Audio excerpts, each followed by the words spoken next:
بعضهم لبعض عدو إلا المتقين صدق الله العظيم. غوث اعظم بمن بے سرو ساما مددے قبلہ دین مددے کعبہ ایمان مددے انتظار کرم تست من عینی را اے خدا جو خدا بینو خدا دا مددے بگیردہ بے بلا افتادہ کشتی ضعیفانو شکستہ رات پشتی بحق خواجہ عثمان ہارون مدد کن یا معین الدین چشتی مدد کن یا معین الدین چشتی مدد کن یا معین الدین چشتی. منبر پر رونق افروز عرش مقام سادات کرام علماء ذوی الاحترام حاضرین محفل پردہ نشین ماں اور بہنوں السلام علیکم ورحمت اللہ وبرکاتہ.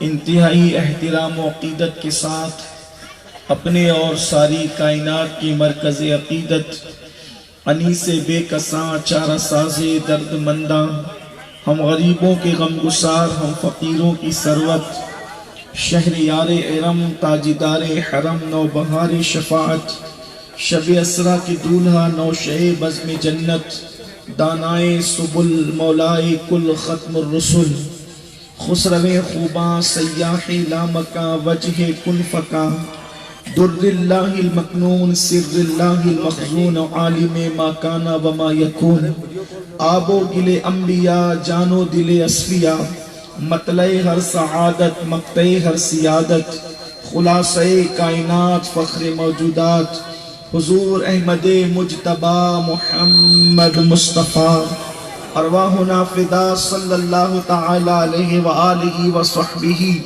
وبارک وسلم کی بارگاہ بے کس پناہ میں جس طریقے سے پڑھاؤں بلند آواز سے میرے ساتھ مل کر پڑھیں. الصلاة والسلام علیکہ یا رسول اللہ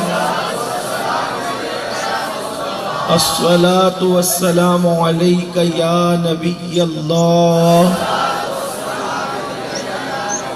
الصلاة والسلام علیکہ یا حبیب اللہ وعلى آلك وأصحابك يا نور الله صلی اللہ تعالی علیہ وسلم. راہ پرخار ہے کیا ہونا ہے راہ پرخار ہے کیا ہونا ہے پاؤں افگار ہے کیا ہونا ہے تیرے بیمار کو میرے عیسیٰ غش لگاتار ہے کیا ہونا ہے دل ہمیں تم سے لگانا ہی نہ تھا اب سفر بار ہے کیا ہونا ہے دور جانا ہے رہا دن تھوڑا دور جانا ہے رہا دن تھوڑا کوچ تیار ہے کیا ہونا ہے کل وہاں دید کا دن اور یہاں آنکھ بیکار ہے کیا ہونا ہے اوروں سے چھپ کے کیے جس کے گناہ اوروں سے چھپ کے کیے جس کے گناہ وہ خبردار ہے کیا ہونا ہے وہ خبردار ہے کیا ہونا ہے اور کیوں رضا کڑتے ہو ہنستے اٹھو کیوں رضا کڑتے ہو ہنستے اٹھو جب وہ غفار ہے کیا ہونا ہے جب وہ غفار ہے کیا ہونا ہے. آج کی اس محفل میں جس آیہ کریمہ کی تلاوت کرنے کا میں نے شرف حاصل کیا میرا اللہ اس کے متعلق مجھے حق کہنے اور آپ تمامی خواتین و حضرات کو حق سن کر اس پر عمل کرنے اور اسے عام کرنے کی توفیق عطا فرمائے. یہ دنیا ہے اور دنیا کی لذتیں دنیا کی رنگریلیاں دنیا کا ماحول کبھی دولت کی ریل پیل، کبھی جوانی کا جوش، کبھی مال و دولت کی فراوانی، کبھی کاروبار کی مصروفیت، اچھے لباس کا غرور اور گھمنڈ انسان کو اپنے اندر اتنا لے ڈوبا ہے کہ انسان آخرت کو اور فکر آخرت کو گویا کہ فراموش کر چکا ہے۔ اس وقت دنیا کے اندر جو مسلم امہ گناہوں کے دلدل میں دھستی چلی جا رہی ہے، اس کی سب سے بڑی وجہ یہ ہے کہ ہمارے ذہن و دماغ سے فکر آخرت دن بدن اوجھل ہوتی جا رہی ہے، اور ہم بڑی تیزی کے ساتھ گناہوں کی طرف بڑھتے جا رہے ہیں۔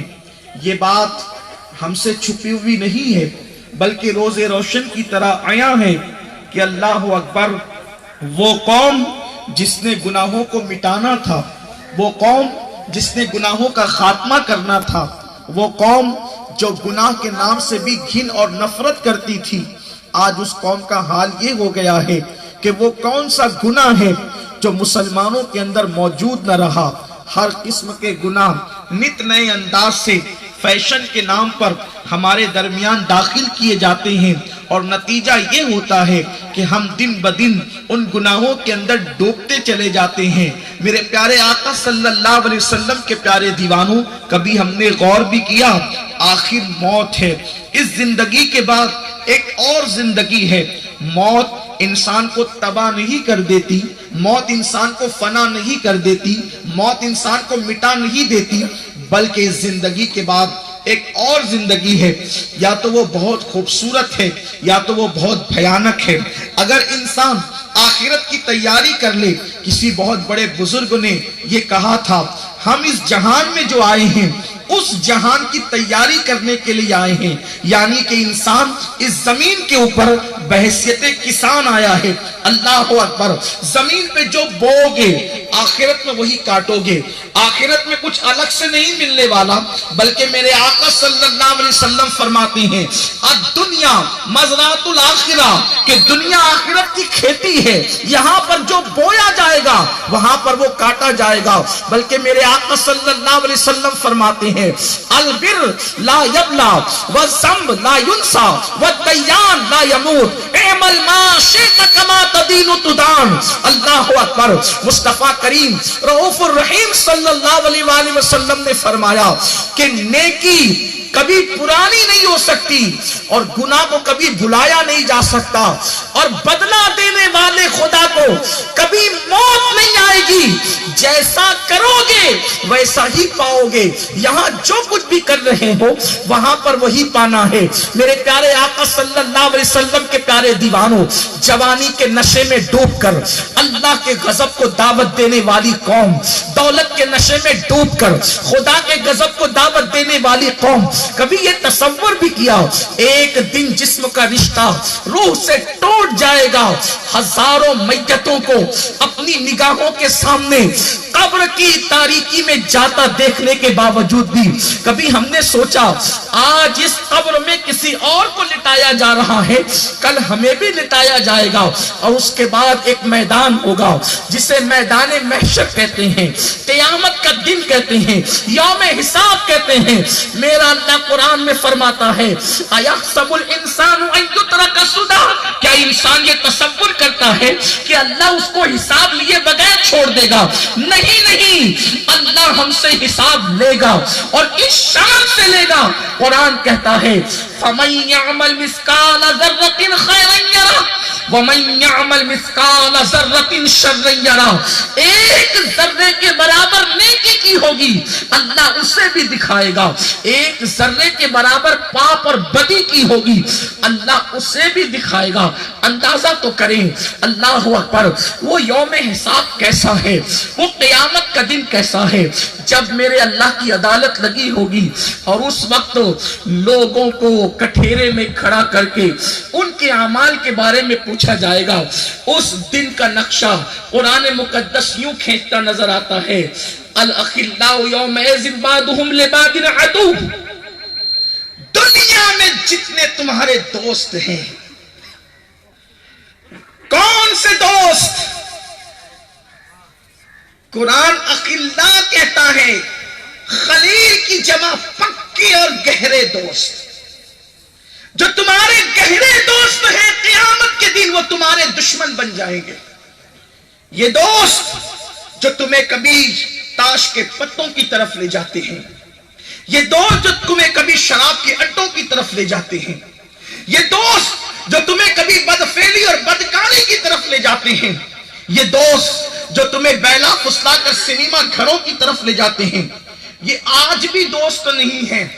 اس لیے کہ دوست کی پہچان یہ ہے جب تو خدا کو بھول جائے تو وہ تجھے خدا کی یاد دلائے، سچا دوست اسے کہتے ہیں۔ گناہوں کی اڈوں کی طرف لے جانے کی بجائے وہ تجھے خدا خانے کی طرف لے جائے، سچا دوست اسے کہتے ہیں۔ یہ دوست نہیں بلکہ دشمن ہیں، اور قیامت کے دن یہ دوست تمہارے دشمن ہو جائیں گے۔ اللہ اکبر۔ میدان محشر کا نقشہ اللہ اللہ کیسے کھینچا گیا ہے اور کس انداز سے کھینچا گیا ہے۔ قرآن میدان محشر کا نقشہ یوں کھینچتا ہے، یوم یقوم الروح والملائکہ صفا لا یتکلمون الا من اذن۔ قیامت کا دن وہ دن ہوگا جس دن ہم سے حساب لیا جائے گا۔ ایک صحابی نے پوچھا تھا کہ یا رسول اللہ صلی اللہ علیہ وآلہ وسلم، اللہ ہم سے کیا کیا پوچھے گا اور کیا کیا ہم سے حساب لیا جائے گا؟ تو میرے آقا صلی اللہ علیہ وآلہ وسلم نے فرمایا، اگر تم نے اپنے ناخن سے کسی کی دیوار کو کھرچا ہوگا تو تمہارے ناخن کے اندر جو مٹی آئی ہوگی اللہ اس مٹی کے بارے میں بھی تم سے سوال فرمائے گا۔ رات کی تاریکی کو پاپ میں گزارنے والے، دن کے اجالے میں بے حیائیوں کے ساتھ گناہ کرنے والے کیا تصور کرتے ہیں کہ اللہ نعمت دے کر کے معاذ اللہ ہمیں بھول گیا ہے؟ نہیں نہیں، قدرت بھولنے سے پاک ہے۔ جو نعمت دینا جانتی ہے قدرت، وہ نعمت چھیننا بھی جانتی ہے، اور ایک دن یوم حساب ہے۔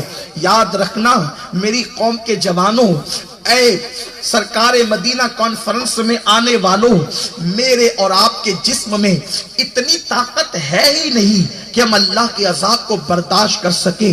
خدا کے لیے اپنے نرم و نازک جسم پر اتنا ظلم مت کرو، اس قدر گناہوں کا بوجھ اپنے وجود پر مت ڈالو، اس لیے کہ میرے اللہ نے جو ایک گناہ کا عذاب تیار کر رکھا ہے، اگر ایک گناہ کا ایک عذاب اللہ سارے انسانوں کے وجود پر ڈال دے تو پورے انسان مل کر بھی میرے اللہ کے ایک عذاب کو برداشت نہیں کر سکتے۔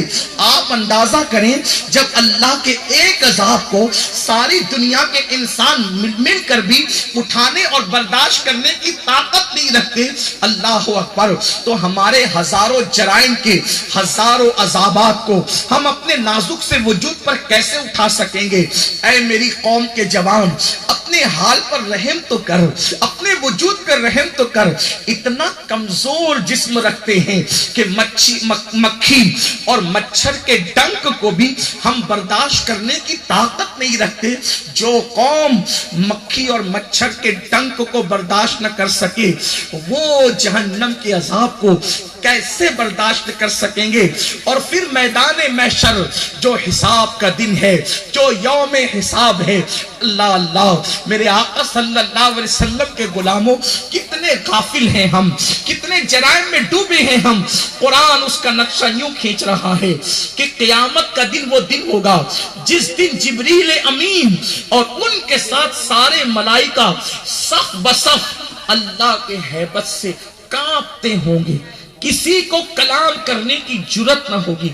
معصوم لوگ جنہوں نے اللہ کی مرضی کے خلاف ایک سیکنڈ بھی نہیں گزارا، وہ اللہ کی ہیبت سے کانپ رہے ہوں گے، تو جنہوں نے زنا کے اڈے آباد کیے ان کا انجام کیا ہوگا؟ جنہوں نے شراب کے پیالے اپنے حلق کے اندر اڈیلے ان کا انجام کیا ہوگا؟ جو اذان کے وقت میں سنیما دیکھ رہے ہوتے تھے ان کا انجام کیا ہوگا؟ ہوگا. اگر کوئی کافر اور مشرک جرائم کرے ہمیں حیرت نہیں ہوتی، لیکن وہ قوم گناہ کیسے کر رہی ہے جس کو مرنے کے بعد اللہ کی بارگاہ میں جواب دینے پر یقین بھی ہے، ایمان بھی ہے، میدان محشر پر ایمان لانے والی قوم آخر اتنے جرائم کے معاملے میں بے باک کیسی ہے؟ اور آؤ میں آپ کو بتاؤں، اگر یہ فکر دل و دماغ میں بھر گئی ہے کہ ہمیں فلاں بچائیں گے اور فلاں بچائیں گے، واللہ ہم شفاعت کے قائل ہیں، اور اس حدیث پر بھی ہمارا ایمان ہے، شفاعتی لأہل الکبائر من امتی، کہ میری شفاعت میری امت کے بڑے گنہگاروں کے لیے ہے. لیکن یہ بات بھی آپ کو کہہ دوں، اگر قدرت کسی قوم پر عذاب نازل کرنے کا فیصلہ کر لے تو کسی مقبول بندے کو بھی پھر دعا کرنے کی اجازت نہیں دی جاتی.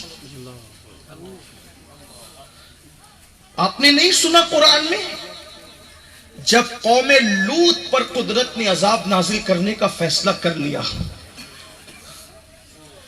مجھے ایسا لگتا ہے کہ کہیں نہ کہیں ہم حقائق سے آنکھیں موند رہے ہیں، حقائق سے ہم کہیں آنکھیں چرا رہے ہیں. اور یاد رکھنا، کسی کہنے والے نے کہا ہے اگر بلی آنکھ بند کر کے دودھ پیتے وقت یہ سوچے کہ مجھے کوئی نہیں دیکھ رہا ہے تو اس کا یہ تصور کرنا اس کو فائدہ نہیں دیتا. کبھی بھی اس کی پیٹھ پر ڈنڈا بیٹھ سکتا ہے. اس کے آنکھ بند کرنے سے وہ پوری قوم کی آنکھیں بند نہیں کر سکتی، لیکن وہ کبھی بھی عتاب کا شکار ہو سکتی ہے، کبھی بھی وہ بلی مار کھا سکتی ہے، کبھی بھی اس پر مصیبت آ سکتی ہے بلا تمثیل. اگر خود فریبی کا شکار ہے یہ سوچ کر کہ ہم بچ جائیں گے، اللہ کریم ہے، بے شک اللہ کریم ہے، لیکن اس کے کریم ہونے کا جو تصور ہمارے دل و دماغ میں ہے، شاید ہم کہیں نہ کہیں اس کی شان کریمی کا مذاق اڑا رہے ہیں. قوم لوط پر جب قدرت نے عذاب نازل کرنے کا فیصلہ کیا، قوم لوط کے متعلق آپ جانتے ہیں کہ ان کے چند جرائم تھے. وہ تالیاں بجاتے تھے، وہ سیٹی بجاتے تھے، وہ ریح پیٹ کی گیس زور سے ہنسی مذاق میں خارج کرتے تھے، اور مرد مردوں کے ساتھ بدفعلی کرتے تھے، اور عورتیں عورتوں کے ساتھ بدفعلی کرتی تھی. یہ ان کے جرائم تھے. اور میں سمجھتا ہوں کہ حیا کے پردے میں یہ بات کہہ کر گزرنا چاہتا ہوں، اور آج بھی شاید 60% طبقہ نوجوانوں کا اس برائی کے اندر گرفتار ہو چکا ہے. زنا کرنے والوں کو وہ عذاب بڑا دردناک عذاب ہے زنا کا، لیکن زنا کرنے والوں سے بڑا عذاب اگر کسی کو دیا جائے گا تو جو مرد مردوں کے ساتھ بدی کرتے ہیں ان کو دیا جائے گا. میرے آقا علیہ السلام فرماتے ہیں مرد جو مردوں کے ساتھ بدی کرتے ہیں بلکہ اس نیت سے کسی کا چہرہ دیکھتے ہیں، اس بندے پر ایک دن میں اللہ 36 مرتبہ لعنت فرماتا ہے. آپ غور کریں جس بلا میں ہم گرفتار ہیں، چھوٹے موٹے جرائم نہیں ہیں. بہرحال تو اللہ نے قوم لوط کے لیے حضرت لوط علیہ السلام کو بھیجا جو ابراہیم علیہ السلام کے بھتیجے تھے، اور انہوں نے قوم کو سمجھایا، لیکن جب قوم نہ مانی تو پھر اللہ نے فرمایا اے لوط اب آپ ان کی بستی سے نکل جائیں، ہم ان پر عذاب نازل کریں گے. اللہ اکبر. جب حضرت لوط علیہ السلام بستی سے نکلنے لگے، اللہ اور عذاب کا فیصلہ ہو گیا. حضرت ابراہیم علیہ السلام کو خبر ہوئی، آپ کو اطلاع ہوئی کہ میرے بھتیجے لوط علیہ السلام کی قوم پر اللہ نے عذاب نازل کرنا ہے. تو چونکہ ابراہیم علیہ السلام بڑے رقیق القلب تھے، بڑے نرم دل تھے، اس لیے آپ نے ہاتھ اٹھا دیے، اے اللہ لوط علیہ السلام کی قوم پر جو تو عذاب نازل کرنا چاہتا ہے، مولا میری دعا ہے، میری عرضی ہے کہ تو قوم لوط پر عذاب نازل نہ فرما. جانتے قرآن مقدس نے کیا جواب دیا؟ ہم اس کا لفظی ترجمہ تو نہیں کرتے لیکن اس کی ترجمانی یہ ضرور کرتے ہیں، اے ابراہیم ہم نے اس قوم کے لیے عذاب نازل کرنے کا فیصلہ کر لیا ہے، لہٰذا ہم تمہیں کہتے ہیں کہ تم ان کے حق میں دعا مت کرنا، ان کے حق میں سفارش مت کرنا. آپ مجھے بتائیں جب قدرت ابراہیم علیہ السلام کو روک دیتی ہے، فیصلہ عذاب کا ہو چکا ہے، اے ابراہیم اب تم ان کے حق عذاب دیں گے۔ پتا چلا جب قدرت کسی قوم پر عذاب نازل کرنے کا فیصلہ کر لیتی ہے تو انبیاء کو بھی دعا کرنے سے روک دیا جاتا ہے، انبیاء کو بھی دعا کرنے سے منع کر دیا جاتا ہے۔ اب میں آپ سے پوچھنا چاہتا ہوں، کس بلا کی میں سے ہے سرشار ہم؟ دن ڈھلا ہوتے نہیں ہوشیار ہم، جرائم پہ جرائم کرتے جا رہے ہیں اور پھر سوچتے ہیں کہ فلاں بچائیں گے اور فلاں بچائیں گے۔ آؤ میدان محشر جس میں ہم سے اللہ حساب لے گا، اس دن کا ذرا نقشہ تو دیکھیں، ان دن کے حالات تو دیکھیں۔ حضرت سیدنا فاروق اعظم رضی اللہ تعالیٰ عنہ ایک مرتبہ کعب احبار سے کہتے ہیں، اے کعب ذرا مجھے ایسی باتیں سناؤ، اے کعب ذرا مجھے ایسی باتیں سناؤ جس سے میرے دل میں اللہ کا مزید خوف اور ڈر پیدا ہو۔ میں میرے منتظمین بھائیوں سے گزارش کرتا ہوں کہ اب جو جہاں کھڑا ہے اسے وہیں کھڑے رہنے دے۔ اب آپ خود بھی جو جہاں ہے وہیں سے گفتگو سنیں، بہت دیر تک کوئی گفتگو ہونا نہیں ہے، موسم بھی حالات کا بھی مجھے خیال ہے، میں بہت جلدی اپنی گفتگو مکمل کروں گا، لیکن آپ میری بات پہ توجہ دیں۔ اب سارے انتظامی امور اللہ پر چھوڑ دیں، جو جہاں ہوگا وہ وہیں پر کھڑا رہ جائے گا یا بیٹھ جائے گا، بس اللہ کرے آپ کے دل تک آواز پہنچ جائے۔ ایک بار درود شریف پڑھ لیں آپ۔ رب صلی وسلم دائما ابدا علی حبیبک خیر الخلق کلہم صلاۃ و سلام علیک یا رسول اللہ۔ توجہ میری طرف رکھیں، بڑی نوازش ہوگی آپ کی، آپ لوگ بہت باذوق لوگ ہیں، بہت اچھے سے سنتے ہیں، بس اب توجہ چونکہ میری طرف رکھیں گے آپ تو میں سمجھوں گا کہ میرا آنا بھی کامیاب، آپ کا آنا بھی کامیاب۔ تو میدان محشر کا جو نقشہ احادیث میں آیا ہے اس پہ ذرا توجہ کریں۔ جب اللہ ہم سے حساب لے گا، حضرت سیدنا فاروق اعظم رضی اللہ تعالیٰ حضرت کعب سے کہتے ہیں، اے کعب احبار ذرا مجھے ایسی باتیں سناؤ جس سے میرے دل میں اللہ کا ڈر مزید پیدا ہو۔ حالانکہ فاروق اعظم اللہ سے اتنا ڈرتے تھے کہ آپ اللہ کی خشیت اور اللہ کے خوف سے جو روتے تھے تو آپ کے مسلسل اللہ کے خوف سے رونے کی وجہ سے آپ کے چہرے پر آنسوؤں کے نشان پڑ گئے تھے، مسلسل رونے کی وجہ سے۔ یہ بات بھی یاد رکھنا سنیو، جن کو میرے آقا علیہ السلام نے جنت کی بشارت ایک نہیں کئی مرتبہ دی ہو، جس کو میرے آقا نے جنتی قرار دیا ہو، وہ فاروق اعظم اللہ کے خوف سے اتنا روتے ہیں۔ افسوس تو اسی بات پر ہے کہ وہ لوگ نیکی کر کے بھی اللہ سے ڈرتے تھے، اور ہمارا حال یہ ہے ہم گناہ کر کے بھی اللہ سے نہیں ڈرتے۔ ہم نے مسجدوں کو ویران کیا پھر بھی بے خوف ہیں، ہماری زندگی میں راتوں کے جرائم ہیں پھر بھی بے خوف ہے، لوگ سود کھا رہے ہیں پھر بھی بے خوف ہے، لوگ گالیاں دے رہے ہیں پھر بھی بے خوف ہے، لوگ اللہ کو ناراض کر دیں پھر بھی بے خوف ہے۔ اللہ اللہ جن کی زندگی عبادتوں میں گزرتی تھی، جن کی زندگی تقوی اور طہارت میں گزرتی تھی، وہ اللہ سے کتنا ڈرتے تھے۔ اللہ اللہ فاروق اعظم اتنا روتے اللہ کے خوف سے، اتنا روتے ہیں کہ چہرے پر آنسوؤں کے نشان پڑ گئے ہیں۔ آپ جانتے ہیں یہ کوئی کہانی قصہ تو نہیں بلکہ حدیث پاک میں ہے، اور چہرے پر آنسو کے نشان اتنی آسانی سے تو نہیں پڑ سکتے۔ کتنا رویا ہوگا امیر المومنین نے، کتنا رویا ہوگا فاروق اعظم نے کہ گالوں پر آنسوؤں کے نشان پڑ گئے تھے۔ کیا آج دنیا میں کوئی انسان ایسا ملتا ہے جس کے چہرے پر آنسوؤں کے نشان ہو؟ اللہ اللہ میرے پیارے آقا صلی اللہ علیہ وسلم کے پیارے دیوانوں، جنہوں نے آخرت کو سمجھا، جنہوں نے آخرت کو محسوس کیا، اور جن کو اللہ کی معرفت نصیب ہوئی، وہ آخرت کو یاد کرتے رہے، اور فاروق اعظم اسی خوف پر بس نہیں کرتے بلکہ آج کل تو اگر خوف خدا کی گفتگو ہو تو لوگ کہتے ہیں یار کب یہ بس کریں، اس لیے کہ بہت ڈرایا جا رہا ہے، بہت خوف دلایا جا رہا ہے۔ لیکن ایک بات میں آپ کو ضرور بتاؤں گا، اللہ کا جو بھی نبی آیا وہ قوم کو ڈرانے کے لیے آیا۔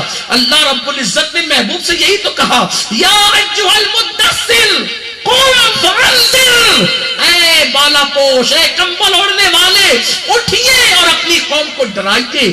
یہاں پر ڈرانے کے لیے انبیاء کو بھیجا گیا، واعظ و نصیحت کی محفلیں ڈرانے کے لیے ہی ہے۔ میرے پیارے آقا صلی اللہ علیہ وسلم کے پیارے دیوانوں، فاروق اعظم رضی اللہ تعالیٰ عنہ کہتے اے کعب، حالانکہ کعب احبار تابعی ہے، صحابی نہیں ہے، وہ بعد میں مسلمان ہوئے، لیکن کعب سے کہتے ہیں وہ آسمانی کتابوں کے عالم تھے، جو سابقہ آسمانی کتب تھی اس کے وہ عالم تھے۔ ان سے کہا کہ آپ ذرا مجھے ایسی باتیں بتائیں کہ اور ڈر خوف اللہ کی خشیت میرے دل میں پیدا ہو۔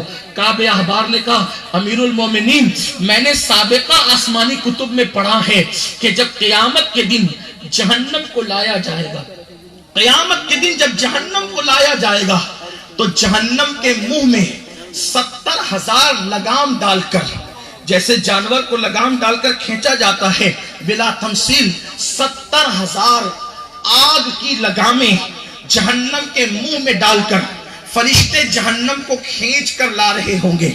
اب ذرا تصور میں لانا، یہاں بیٹھے بیٹھے میدان محشر کی سیر کرنا کہ ہم سے کیا پوچھا جائے گا وہاں، اور ہم کیا جواب دیں گے وہاں کا ماحول کیسا ہے، وہاں کے حالات کیسے ہیں، تھوڑا اس پر بھی غور کرنا۔ اللہ اللہ، کعب احبار کہتے ہیں امیر المومنین، جہنم کے منہ میں 70,000 لگامیں ڈال کر جب فرشتے اس کو کھینچ کر کے لائیں گے اور جہنم کے شعلے بھڑک رہے ہوں گے، جہنم کی آگ بھڑک رہی ہوگی، تو وہ بھڑکتی ہوئی آگ کو دیکھ کر عوام کا حال تو کیا ہوگا یہ تو بیان نہیں ہو سکتا، نیکوں کا حال تو کیا ہوگا یہ بھی بیان نہیں ہو سکتا، مجرموں کا حال کیا ہوگا وہ بھی بیان نہیں ہو سکتا۔ جو لوگ معصوم تھے، معصوم یعنی انبیاء کرام، اللہ اللہ، جنہوں نے ایک سیکنڈ بھی اللہ کی مرضی کے خلاف نہیں گزارا، ان انبیاء کی پوزیشن کیا ہوگی؟ حضرت کعب احبار کہتے ہیں ابراہیم خلیل اللہ جیسا پیغمبر جہنم کی آگ کے شراروں کو اٹھتا دیکھ کر کے اپنے گھٹنوں کو زمین پر رکھ دیں گے۔ کون ابراہیم خلیل اللہ؟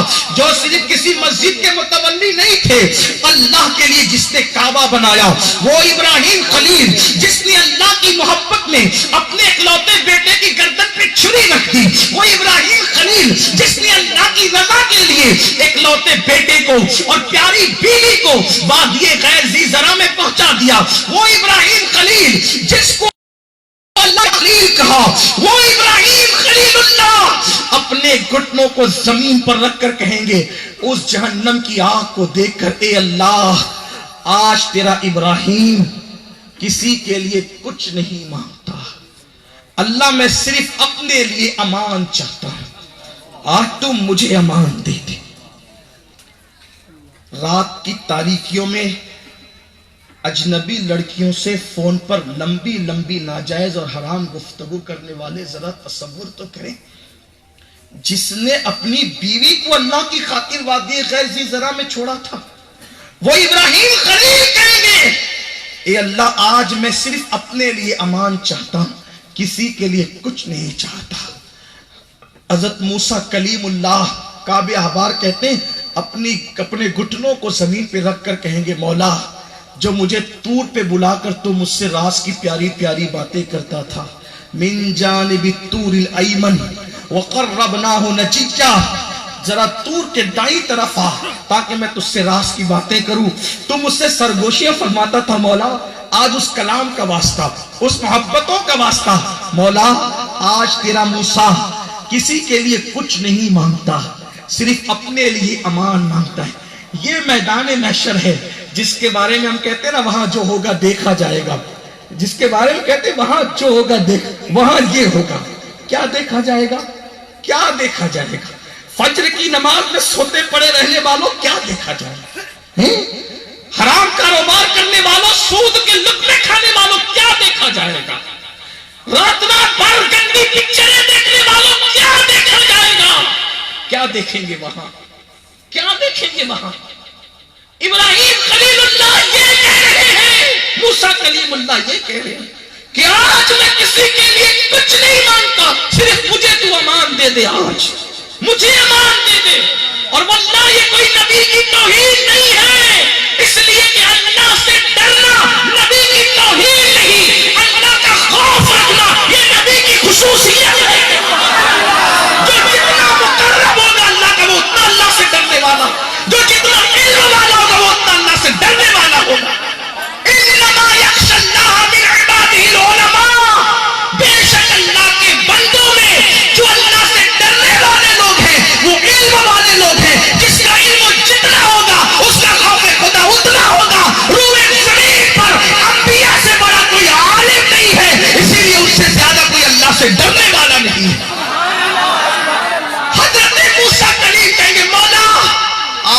امان چاہتا ہوں، امان. میں اپنے سوا کسی کے لیے کچھ نہیں مانگتا. کعب احبار کہتے ہیں امیر المومنین جب عیسیٰ علیہ السلام وہ جہنم کی آگ کے شعلے دیکھیں گے تو وہ بھی اپنی پیشانی کو زمین پہ رکھ کر کہیں گے. ان کے جملے کیسے ہوں گے؟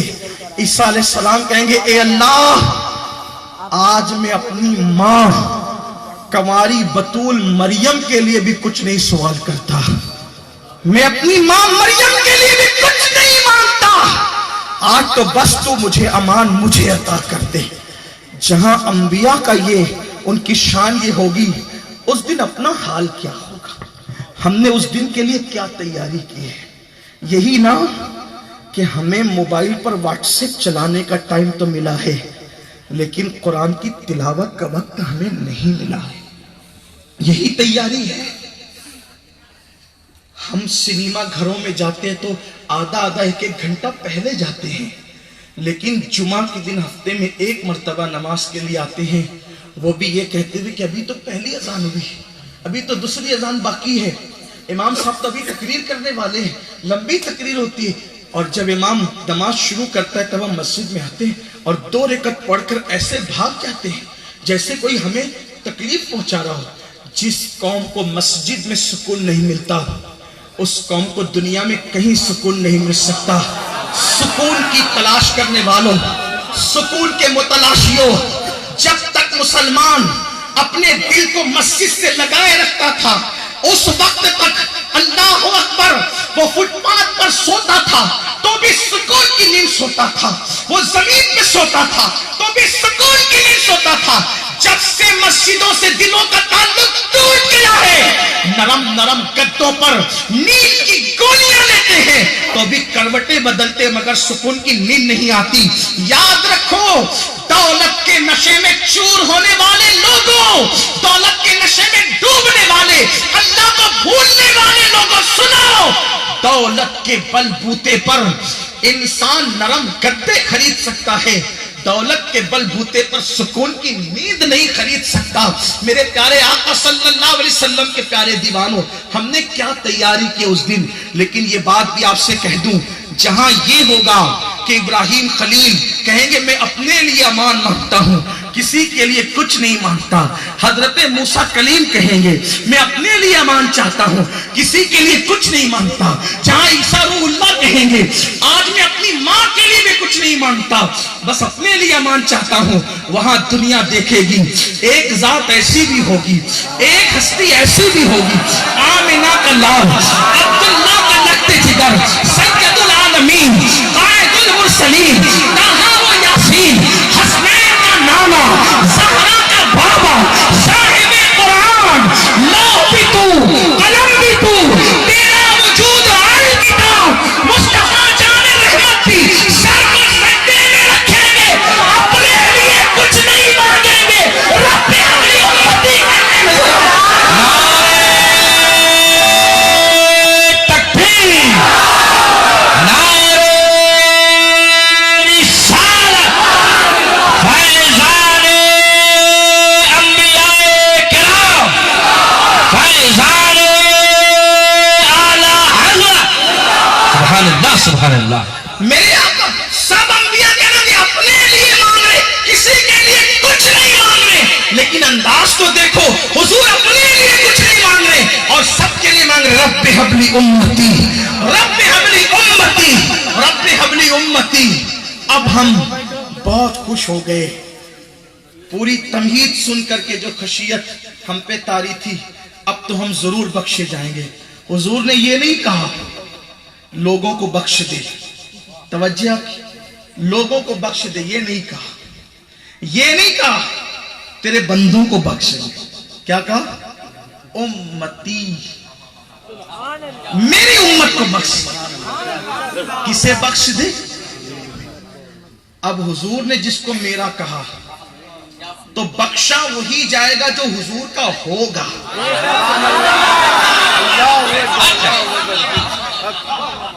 جو حضور کا ہوگا وہ بخشا جائے گا. جب سے ملا ہے دامن آل رسول کا، بے فکر ہو گیا ہوں شفاعت کی فکر سے.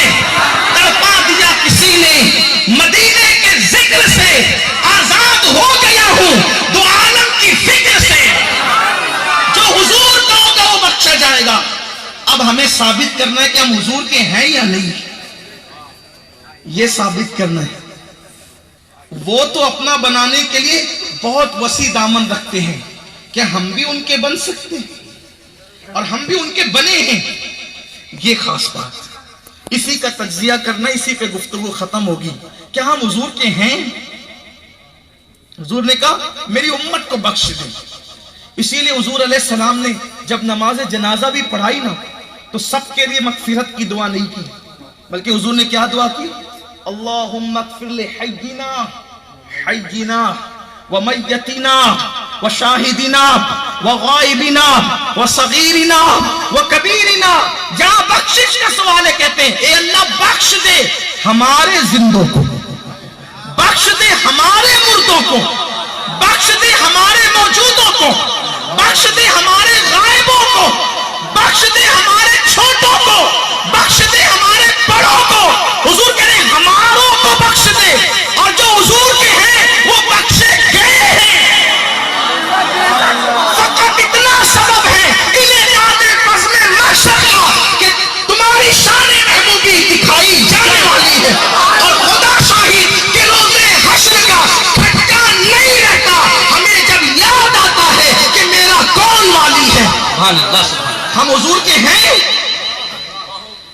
یہی آج حدیث کے آئینے میں ہمیں دیکھنا ہے۔ میں یہ نہیں کہوں گا کہ آپ ہیں کہ وہ ہیں کہ نہیں ہیں، میں کیوں کہوں؟ میری اوقات کیا ہے؟ ایک روایت پڑھوں گا، صرف ایک روایت کتاب التوابین سے، کہ ہم حضور کے ہیں کہ نہیں ہیں۔ میں نے نہیں، آپ نے فیصلہ کرنا ہے، سننے والوں نے فیصلہ کرنا ہے، ہم حضور کے ہیں کہ نہیں ہیں۔ اللہ اللہ، بلکہ حضور سیدی مفتی اعظمین کا جب میں یہ شعر پڑھتا ہوں تو مجھے حیرت ہوتی ہے۔ وہ کہتے ہیں کہ میں بھولا آپ کی رفعت سے نسبت ہی ہمیں کیا ہے، میں بھولا آپ کی رفعت سے نسبت ہی ہمیں کیا ہے، وہ کہنے بھر کی نسبت ہے، کہاں ہم ہیں کہاں تم۔ لوگ کہتے ہیں آسمان سے خاک کو کیا نسبت ہو سکتی ہے، ہمیں ان سے کیا نہیں، لیکن وہ اپنا بنا رہے ہیں، ہم ان کے بن بھی گئے، یہ بات ہے۔ دیکھیے حدیث پڑھنے سے پہلے کچھ اشارے دیتا ہوں، آسان آسان۔ میرے عزیز بھائیو، اللہ آپ سب پر رحمت فرمائے، جذبات سب کے ہیں، اب برداشت کر لیں، بلکہ میں تو کھڑا اس لیے ہو گیا ہوں تاکہ آپ مجھے دیکھ سکیں اور میں آپ کو دیکھ سکوں، لیکن اب آپ کسی کو نہ ٹوکیں نہ روکیں، اس لیے کہ اب گفتگو آخری مراحل میں داخل ہو رہی ہے، آپ کی توجہ درکار ہے۔ ہم حضور کے ہیں یا نہیں ہے، یہ فیصلہ ہم نے خود کرنا ہے، اور یہ سوچ کے کرنا ہے، دھیان دے، یہ سوچ کے کرنا ہے کہ ہم اللہ کی عدالت میں کھڑے ہیں، ہم اپنے اوپر ظلم نہیں کریں گے، ہم ناانصافی نہیں کریں گے۔ اگر آج سچا فیصلہ کر لیے کل کامیاب ہو جاؤ گے، اور اگر آج اپنے آپ کے ساتھ دھوکہ دیا، چاپلوسی کی، کل پھنسنا ہی پھنسنا ہے۔ کیا ہم حضور کے بن گئے؟ چند اشارے دے کر حدیث پڑھتا ہوں، میں بھی اور آپ بھی، میں آپ میں سے نہیں، میں آپ میں سے الگ نہیں ہوں، آپ ہی میں سے ہوں۔ اس لیے میں جب خطاب یا بیان کرتا ہوں تو کوئی خطیب تو ہوں نہیں، لیکن میں سوچتا ہوں کہ میں بھی مخاطب ہوں، اور آپ سے اور اپنے آپ سے بھی، ہم دونوں گویا کہ ڈیبیٹ کر رہے ہیں، تبادلے خیال کر رہے ہیں، جو ہے وہ ایک دوسرے کے ساتھ اپنے مسائل کو شیئر کر رہے ہیں۔ ذرا غور کرنا، ہم حضور کے ہیں؟ دیکھو، اپنے آپ کو کوئی کچھ کہہ لے، اس کے کہنے سے کچھ نہیں ہوتا، کچھ حقائق ہوتے ہیں، کچھ ثبوت ہوتے ہیں، اس کے ذریعے سے فیصلے ہوتے ہیں کہ کون کس کا ہے۔ حدیث سے پہلے اشارے۔ نمبر 1، ہم حضور کے ہیں۔ حضور علیہ السلام نے فرمایا نماز میں میری آنکھوں کی ٹھنڈک ہے، جعلت قرۃ عینی فی الصلاۃ، کہ نماز میں میری آنکھوں کی ٹھنڈک ہے۔ اب جو وفادار ہوگا ماں باپ کا، وہ ماں باپ کی آنکھوں کو ٹھنڈک پہنچائے گا، جو وفادار ہوگا حکومت کا، وہ حکومت کی آنکھوں کو ٹھنڈک پہنچائے گا، جو وفادار ہوگا استاد کا، وہ استاد کی آنکھوں کو ٹھنڈک پہنچائے گا، اور جو وفادار ہوگا نبی کا، وہ نبی کی آنکھوں کو ٹھنڈک پہنچائے گا۔ اب مجھے بتائیں، فجر کا وقت ہے، سردی کی طویل ٹھنڈی ٹھنڈی راتیں ہیں، جلدی سے بستر میں ہم سو گئے ہیں، اب نیند کی محبت کہتی ہے سو جا، بہت تھکا ہے، سو جا، بڑا مزہ آ رہا ہے اور حضور کی محبت کہتی ہے اٹھ جا الصلاۃ خیر من النوم۔ اب یہاں فیصلہ ہوتا ہے ہم حضور کے ہیں یا نہیں ہے؟ ہم حضور کے ہیں سے مراد وفادار ہیں کہ نہیں؟ ہاں حضور کے ہیں یا نہیں ہے؟ تو اللہ اکبر، اگر نیند کی مان کے سو گیا تو پھر تو نیند کا ہوا، حضور کا کہاں ہوا؟ تو نیند کا ہوا۔ میں ایک بات ان علماء اور سادات کی موجودگی میں پورے چیلنج سے کہتا ہوں، بندہ صرف حضور کا ہو جائے، اس کو نہ قیامت سے ڈر، نہ جہنم سے ڈر، نہ جنت کی لالچ، نہ دنیا کی مصیبت سے لالچ، ہو جاؤ ان کے۔ اقبال جرمنی کی خاک چھاننے کے بعد کہتے ہیں کہ تو جنت اور جہنم کی بات کیا کرتا ہے، کی محبت سے وفا تو نے تو ہم تیرے ہیں، یہ کیا چیز ہے کیا لاہو قلم تیرے۔ نعرہ تکبیر، نعرہ رسالت، سید امین القادری صاحب قبلہ، حضور سید امین القادری صاحب قبلہ، ماشاءاللہ سبحان اللہ۔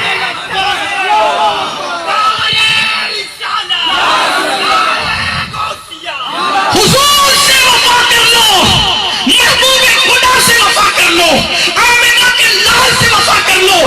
آپ یہ دنیا کی حکومت ڈھونڈنے نکلے ہو، ان سے وفا کر لو، اللہ بھی تمہارا ہو جائے گا۔ یہ مخلوق کی کیا بات، لیکن کوئی ان کا وفادار تو ہو، کوئی ان سے وفا تو کرے۔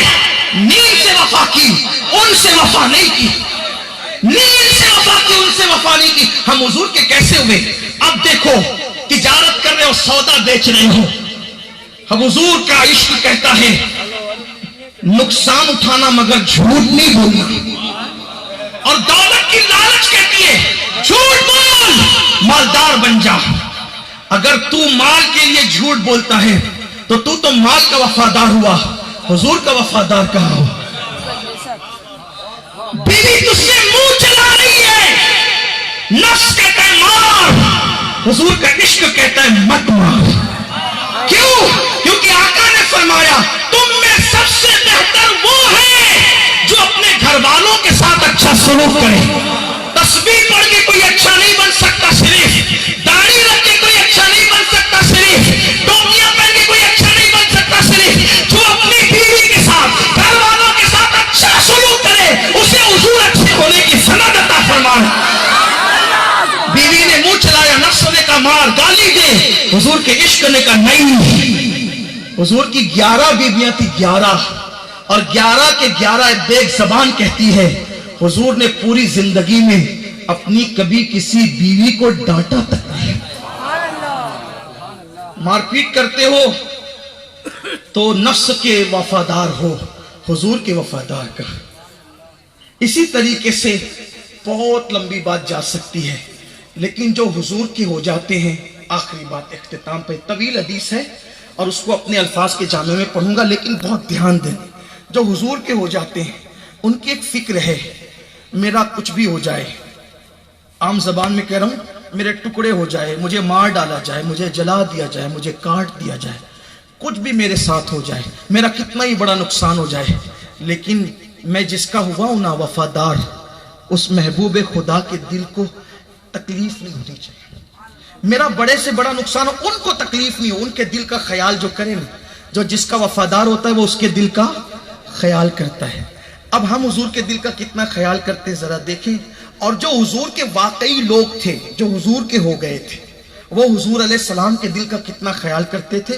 کتاب التوابین میں ایک حدیث لکھی گئی ہے جس کے راوی حضرت سیدنا ابو ہریرہ رضی اللہ تعالیٰ عنہ ہیں، اور میں اس حدیث کو کے مفہوم کو احتیاطاً اس اپنے الفاظ کے جامع میں مفہوم پیش کروں گا، من وان حدیث نہیں پڑھتا، اس لیے کہ مجھے حدیث بیان کرنے سے بہت ڈر لگتا ہے۔ اس لیے مجھے ڈر لگتا ہے کہ حضور علیہ السلام نے فرمایا کہ میری طرف کوئی قصداً جان بوجھ کر کوئی غلط بات منسوخ کر دے تو وہ مرنے سے پہلے اپنا ٹھکانہ جہنم میں دیکھ لیتا ہے۔ تو اس لیے میں حدیث من وان بیان کرنے کی اپنے اندر ہمت نہیں پاتا، کیونکہ میں نہ میرے پاس اتنا